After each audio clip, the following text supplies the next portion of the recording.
아니 처음에 15부터 시작한 게 25로 오른 것도 억울해 죽겠는데 이게 어떻게 50이 되느냐고. 이거는 불공정하고 부당하다. 아까 얘기했죠? unfair에 unjustified에 unreasonable하다. 뭐 그럴 수 있죠. 그러고 나서 응수를 합니다. 내가 어떡하나 봐라. 나 중국 간다. 인도의 전략적 가치는 중국 견제였단 말이에요. 근데 그 중국을 견제하라고 그동안 봐줬던 인도의 총리가 아니 뭐야 중국에 간다고?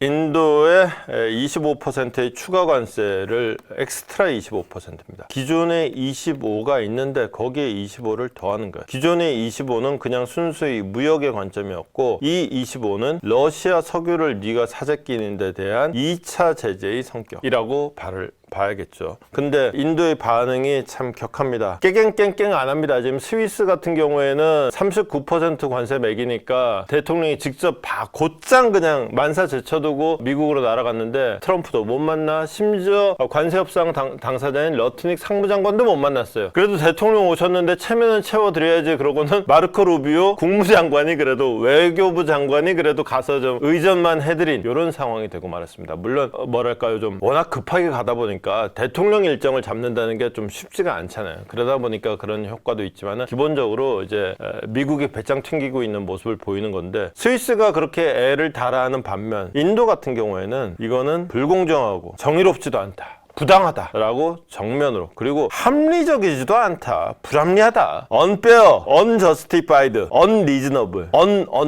공정하지도 않고 정당하지도 않고 합리적이지도 않다라고 반박을 하는 모습까지 봤습니다. 이게 50%의 관세율이면요, 지금 미국에서 얘기하는 관세 중에서 제일 높은 겁니다. 아니 그동안 중국에 145 있지 않았느냐? 있었죠. 근데 이게 일단 실행도 안 됐을 뿐더러 지금 이게 휴전을 하면서 115씩 깎읍시다 해가지고 지금 사실은 얼마 안 돼요. 50 그러면은 이게 진짜 시행된다 그러면은 인도가 졸지에 미국에서 제일 미움받는 나라가 되는 거예요. 그 중국, 이건 뭐냐? 인도가 제일이다? 사실 이 모든 관세 논란의 핵심이 뭐였는데? 중국 아니냐? 근데 중국 잡겠다고 했는데 M1 불똥이 인도로 튀었다라는 되게 웃기는 상황이 된다는 게 포인트가 하나 있고, 그게 이제 앞으로 좀 살펴볼 주요 포인트고, 두 번째는 어쨌거나 그동안 말로만 압박하던 2차 제재라는 게 드디어 처음으로 실행에 들어갔다라는 게 이제 또 하나의 포인트가 될 거예요. 또 하나의 중요한 점은 뭐냐, 이 관세가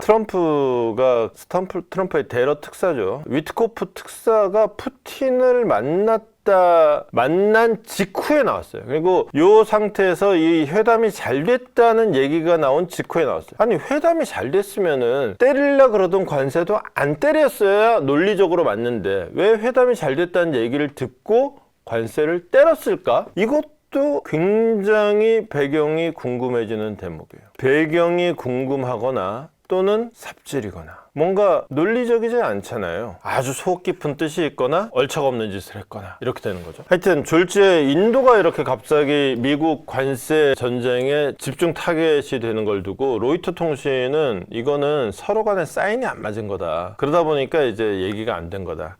사실은 언제였더라? 이달 초는 아니었고 지난달 초만 해도 인도하고 거의 다 됐다라고 트럼프가 직접 본인 트루스 소셜에다 썼었어요. 거의 다 됐던 게 갑자기 파투가 났네. 여기에는 서로 간에 이 사인이 안 맞은 거다. 이제 이 트럼프가 거의 다 됐다라고 얘기하니까 인도가 그때 마음을 놓은 거예요. 그러면서 인도가 자 거의 다 됐고 농산물만 좀 더해주라 라고 얘기를 한 거예요. 근데 인도의 입장에서는 거의 다 된 거니까 요거 정도는 사실 별거 아니니까 좀만 버티면은 그냥 우리 입장으로 지키면서 관세율 한 15% 정도로 대충 정리가 되겠구나 라고 생각하고는 버티기에 들어간 거지. 근데 그걸로 말을 안 듣던 와중에 이제 러시아 석유라는 새로운 변수가 생기면서 갑자기 15%가 25%를 거쳐서 50%로 확 뛴 결과가 된 겁니다. 일단 모디 총리로서는 이게 확인이 좀 필요했던 거예요. 거의 다 됐다라고 얘기하는 거에 진짜 의미가 뭐냐. 그러니까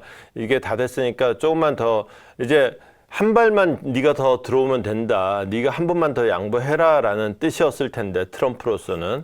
근데 모디로서는 이제 다 끝났다라고 일단 방심을 했다가 하나 있고요. 그 다음에 첫 번째는 방심, 두 번째는 오판이에요. 트럼프가 마지막으로 자 이제 거의 다 됐고 농산물만 좀 해보자 라고 했을 때 트럼프가 얘기하는 농산물의 의미를 제대로 이해를 못했다. 트럼프의 농산물은 트럼프의 표밭입니다. 트럼프의 정치적 기반이에요. 트럼프한테 집중적으로 몰표를 주는 사람들이 이 농산물을 만드는 사람들이에요. 트럼프는 러스트벨트, 이 쇠락한 공업지대를 되살리겠다는 공약을 갖고 그 명분으로 관세를 하고 있지만 어차피 쇠락한 공업지대 사람들이 트럼프한테 표를 주기로 했지만 그 사람들은 어차피 왔다리 갔다리 하는 스윙 스테이트의 사람들이다. 죽었다 깨나도 트럼프한테 표주는 진짜로 고마운 사람들. 트럼프 입장에서는 골수 지지층들은 뭐 하는 사람들이다?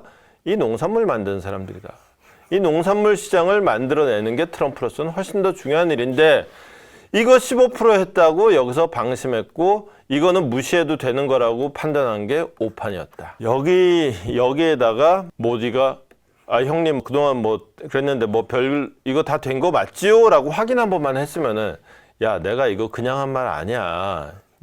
요거 네 입장에서 좀 작은 건지 모르겠지만은 요거 좀 하나 해줘야 된다. 이거 안 해주면 난 큰일 난다. 요 대화만 있었으면은 모디가 형님 내가 몰랐네. 그거 내가 챙겨드릴게. 요거까지 했으면은 깔끔하게 끝나는 건데 이거의 중요성을 제대로 이해를 못했던 모디 총리가 문제를 복잡하게 만들었다. 라는 측면이 이제 하나가 있는 거죠. 어쨌거나 중간 과정은 어찌 됐건 간에 끝에 보면은 아니 처음에 15부터 시작한 게 25로 오른 것도 억울해 죽겠는데 이게 어떻게 50이 되느냐고. 이거는 불공정하고 부당하다. 아까 얘기했죠. unfair에 unjustified에 unreasonable하다. 뭐 그럴 수 있죠. 그러고 나서 응수를 합니다. 내가 어떡하나 봐라. 나 중국 간다. 인도의 전략적 가치는 중국 견제였단 말이에요. 근데 그 중국을 견제하라고 그동안 봐줬던 인도의 총리가 뭐야 중국에 간다고? 중국에 가는 게 심지어 상하이 협력기구라는 게 이게 시진핑이 광파는 자리예요. 그러니까 뭐 말하자면은 그 중국판 뭐랄까요? 하여튼 중국이 주도하는 국제기구예요. 그래서 중국이 내 밑으로 내 새끼들 다 모여 그러면은 중국에 딸랑딸랑하는 마음을 가진 사람들이 쫄래쫄래 가서 이제 시황제 앞에 가서 시황제를 배하라고 인사드리는 자리가 이건데 그러다 보니까 모디 총리가 간 적이 있긴 있는데 잘 안 갔어요. 이런 자리에 뭐하러 가? 쓰잘데기 없는 자리인데 7년 전에 한번 가고 안 가던 건데 7년 만에 이번에 가기로 한 거예요. 이게 미국이 속색이네. 아이고 이 형님하고 얘기 한번 해볼 거나. 이 둘이 사이 안 좋아요. 안 좋으니까 그동안 얼굴 안 봤지. 근데 미국이 압박을 한다? 누가 답답하나 보자. 답답한 사람이 우물파게 돼 있다. 네가 지금 생각 잘해라. 생각을 해보면은 사실은 인도가 이렇게 인도라는 나라가 사실 우리가 그냥 뭐랄까요? 좀 인도 특유의 어떤 좀 약간 신비로운 이런 분위기로만 기억하고 있었는데 경제 주체로 군사 주체로 우리가 이렇게 마음속에 각인된 게 그렇게 멀지가 않아요. 그 계기가 뭐냐? 그게 사실은 중국이에요. 대표적으로 경제적으로 따져보면은 아이폰 같은 경우에 아이폰은 원래 이제 중국에서 주로 만들었습니다. 우리나라 같은 경우에도 아이폰이 고장난다? 그럼 수리가 사실상 불가능하죠. 왜냐? 이거 수리하려면 중국 가. 근데 중국에서 얘들의 아이폰 판매량을 거의 마음대로 조정을 하죠. 그래서 아이폰 쓰지 마! 그러면은 아무도 아이폰을 안 사요. 그럼 아이폰 사용량이 갑자기 뚝 떨어져요. 그러니까 이제 애플에서 돌아버리는 거지. 그러다 보니까 이 중국에서 못 살겠어 그러면서 인도로 갖고 가는 거죠. 그래서 인도로 빼간 거예요. 그러니까 이런 식으로 아이폰을 비롯해서 미국 회사들이나 전 세계 회사들이 인도로 가니까 결국 인도에서 만들어 갖고 인도는 아직 시장 자체가 내수 시장은 별로 안 되니까 이게 이제 다시 미국으로 오는 거죠. 인도가 미국에 지금 갖고 있는 어떤 무역 흑자라는 게 사실은 이거예요. 중국을 비롯해서 또 다른 회사들의 어떤 우회 수출로의 역할을 어느 정도 하는 거죠. 근데 이제 이쪽으로 중국하고 미국하고 사이가 안 좋아지면은 그 다음 타겟으로 많이 얘기되는 데가 인도였고 이거는 남들이 아니에요. 우리도 마찬가지예요. 우리 같은 경우에도 현대차, 기아차, LG전자, 삼성전자, 포스코 다 인도에다 공장 짓고 있고 거기서 IPO 준비하고 있고. 왜냐? 중국이 우리가 한때는 우리가 공장 지어서 중국에서 제조해서 미국에다 파는 또는 어디론가를 파는 이런 구조였는데 이제는 중국에서 직접 만들어서 미국에서 팔고 한국은 꺼져 이렇게 돼 있는 상황이거든요. 중국에 들어갔던 우리나라 기업들 한동안 재미 좀 봤지. 지금은 다 쫓겨났어요.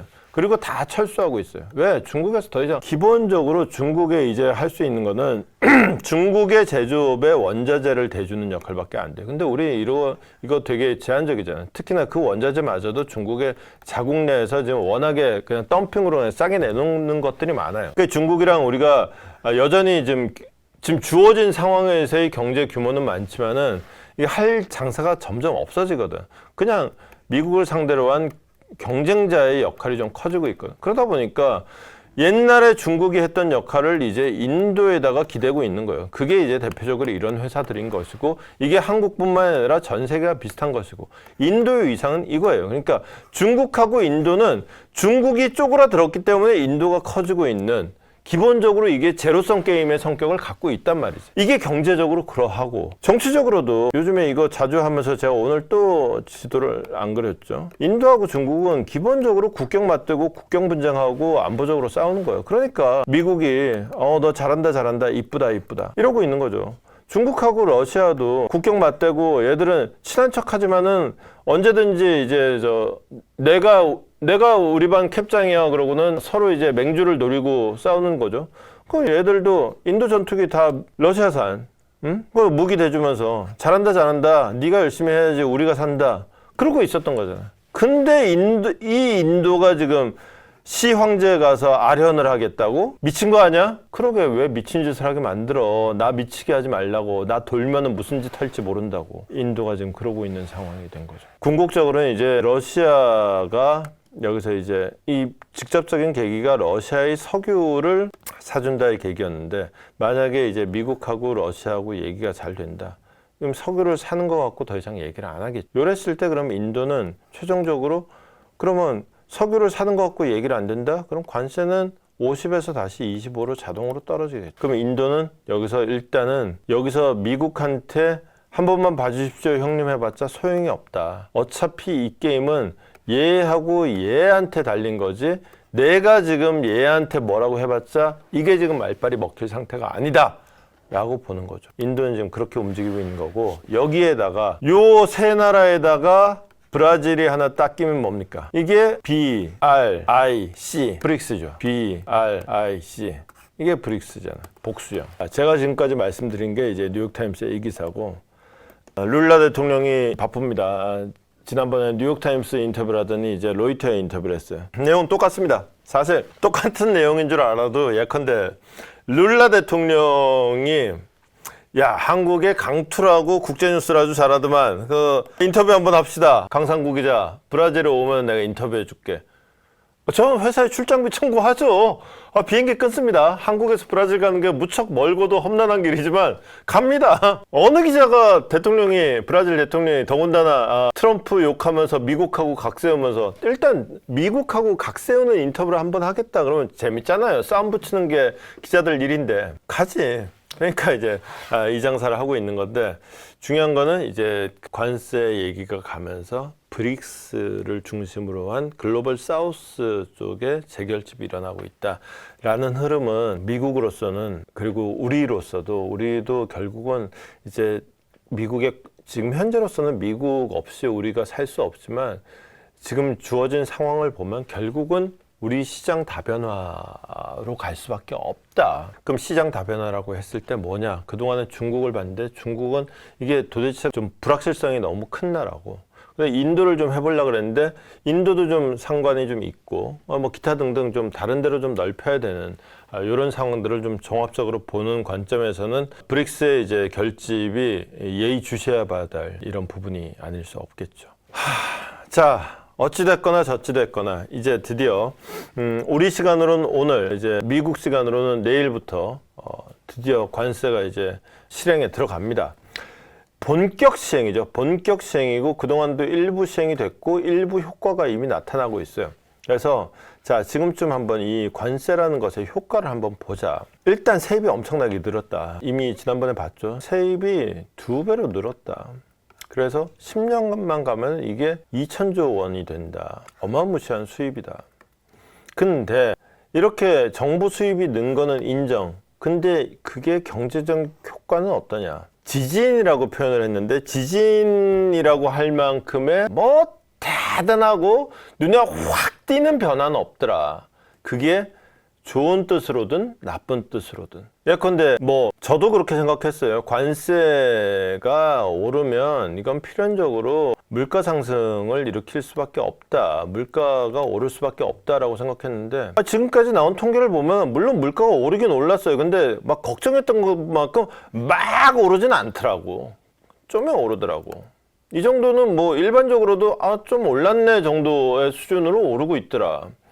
이 정도면 이게 관세 때문이다라고 얘기할 수 있겠느냐. 성장률, 고용, 이번에 고용은 통계가 좀 잠정치에서 확정치로 바뀌면서 너무 많이 바뀌어가지고 말이 많았는데, 일단 성장 고용도 지금까지 나온 통계 보면은 뭐 그럭저럭 뭐 괜찮네 생각보다, 이렇게 돼 있었단 말이죠. 근데 그렇다고 해서 그럭저럭 괜찮다지, 즉 물가가 오르는데 막 오르지 않고 조금 올랐는데 그렇다고 성장과 고용이 막 올랐느냐? 그것도 아니더라. 더군다나 지금 통계까지도 좀 왔다 갔다 하죠. 그러니까 이게 기본적으로 다른 소득들을 대체할 만큼은 충실하지 않다. 거기다가 무역적자 분명히 줄었지. 근데 무역적자가 줄어든 이유는 뭔데?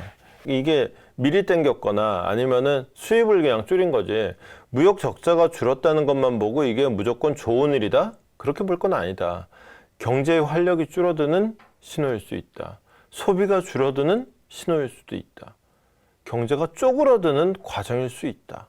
이렇게 되는 거죠. 물가가 2.7% 올랐는데 2.7% 걱정했던 것보다 괜찮잖아. 그리고 사실은 걱정했던 것보다 괜찮잖아 라고 얘기하기에는 또 하나가 있다. 자, 관세가 오르면, 관세가 물가가 되는 과정은 중간에 관세를 누가 내느냐? 수입업자가 냅니다. 정확히 말하면 미국의 기업이 내는 거예요. 근데 처음에 관세를 내면 수입업자가 관세를 감당하고, 근데 이게 관세를 소비자에게 전가하면은, 예컨대 이거를 100원은 좀 그렇다 그러죠. 10,000원에 들여왔어. 근데 관세를 뭐 한 20% 냈어. 그래서 12,000원이 됐어. 그러면 소비자들한테 12,000원에 팔아야 되는데 관세 20%를 내면은, 근데 12,000원, 지금까지 10,000원에 팔던 거를 12,000원에 사셔. 그럼 소비자들이 안 살 테니까 수입업자들이 이 관세 지금 왔다리 갔다리 뭐 말도 많은데, 일단 내가 이 손해는 내가 떠안을게. 이건 그냥 내가 부담하는 걸로 하고 소비자들한테는 그냥 10,000원에 팔자. 이게 지금까지는 있었다. 근데 이제 본격적으로 관세가 시행되면은 이 수입업자들은 언제까지 이렇게 버틸 건데, 결국은 12,000원으로 올릴 수밖에 없다. 그러면 쉽게 얘기해서 10,000원에 팔던 게 12,000원이 되는 거니까 물가 상승률이, 정확히 이건 아니지만 물가 상승률이 2.7%가 아니라 20% 물가 상승률이 되는 거다. 정말 이건 정말 간략하게 말한, 개념적으로 얘기한 거고 결코 이렇게 되지 않습니다. 근데 말하자면은 이런 메커니즘을 갖는 거다. 지금 아직 이 메커니즘이 작동되지 않았을 뿐이다 라는 측면이 하나가 있고, 재정적자 역시도 뭔가 좀 여기까지만 하죠. 자, 관세 얘기는 이렇게 마무리 짓도록 하겠습니다. 오늘도 밝혀본다 두시경 너머의 진실. 복잡한 세상 단 하나의 눈, 기자의 시선이 그려낸 통찰.